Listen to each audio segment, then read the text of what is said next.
Bonjour à toutes et à tous. Allez, aujourd'hui on embarque pour un voyage un peu particulier, un voyage pour les sens au cœur de la Bretagne. C'est une région qui a une identité vraiment à part et on va essayer de comprendre ensemble ce qui la fait vibrer. On va partir d'une question qui a l'air simple comme ça. Qu'est-ce qui fait l'âme d'une région?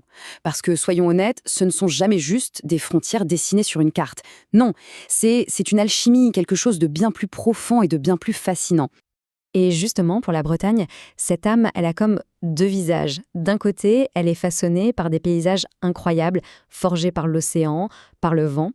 Et de l'autre, par sa gastronomie qui raconte une histoire. C'est ce duo qu'on va explorer. Alors, commençons par le décor, ce qui frappe l'œil en premier quand on arrive. On part à la découverte des sites et des villes qui sont vraiment le visage de la Bretagne. D'abord, il y a ces villes, ces points de repère. On pense bien sûr à Rennes, la capitale, pleine de vie et de culture. À Brest, la grande ville maritime, toujours tournée vers l'océan. Quimper, avec son charme médiéval incroyable. Saint-Malo, la fière cité corsaire. Et puis Vannes, qui nous ouvre les portes du magnifique golfe du Morbihan. Chacune a son propre caractère, mais toutes sont essentielles à l'identité bretonne. Et puis, il y a ces endroits qui relèvent presque du mythe. Le Mont Saint-Michel, cette merveille juste aux portes de la Bretagne, la forêt de Brocéliande et ses légendes, ou encore la pointe du Raz, seule face à la fureur de l'océan. Chaque lieu raconte un bout de l'histoire de la région. Il faut qu'on s'arrête une seconde ici. La côte de granit rose. C'est un spectacle presque unique au monde. Ces rochers, avec leurs couloirs chaudes, sculptés depuis des millénaires, ce n'est pas juste un joli paysage. C'est vraiment la poésie et la force brute de la nature bretonne qui s'expriment. Et que dire des remparts de Saint-Malo? Ils sont là, debout, et ils incarnent toute l'histoire maritime, toute la résilience de la Bretagne. Quand on marche dessus, on sent presque le souffle des corsaires, et on entend la puissance de l'océan qui vient frapper les murailles. C'est une expérience.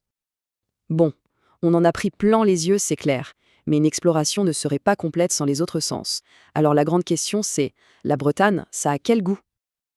Alors comment est-ce que tout ça se retrouve dans l'assiette? Eh bien, la cuisine bretonne, elle repose sur des bases simples, mais avec un caractère, oh là là, un caractère bien trempé. Et ce qui est génial, c'est que tout part de deux produits marqueurs.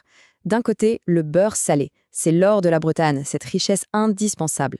Et de l'autre, la galette de sarrasin. Elle vient de terres plus pauvres. C'est une base simple, nourrissante, généreuse. Ces deux-là, ce sont vraiment les deux piliers du goût breton. Mais attention, il ne faut pas s'arrêter là. Au-delà de ces deux emblèmes, le garde-manger breton est une richesse incroyable. Il tire le meilleur de la terre et de la mer. Et la diversité est juste folle. Côté mer, on a des trésors comme le homard bleu, les huîtres. Côté terre, des charcuteries de caractère, comme la fameuse andouille de Guéméné. Dans le potager, l'artichaut et le chou-fleur sont les rois, mais il y a aussi des pépites comme le coco de Paimpol. Et pour les fruits, impossible de passer à côté des fraises de Plougastel ou des pommes qui vont donner ce cidre si typique.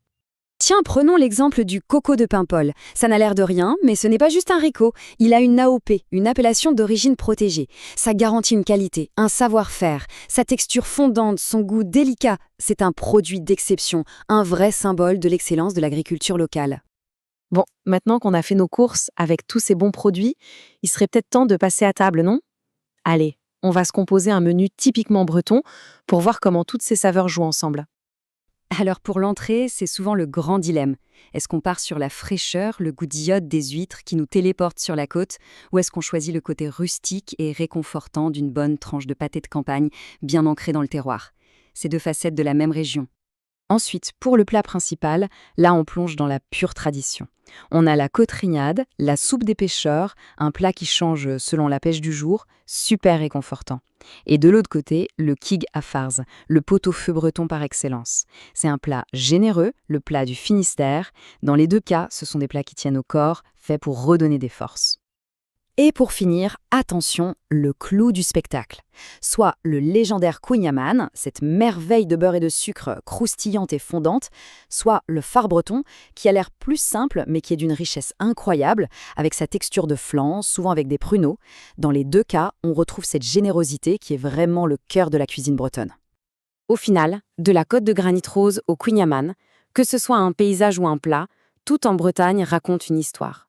Une histoire de mer, de terre et de gens. Et ça nous laisse avec une dernière question.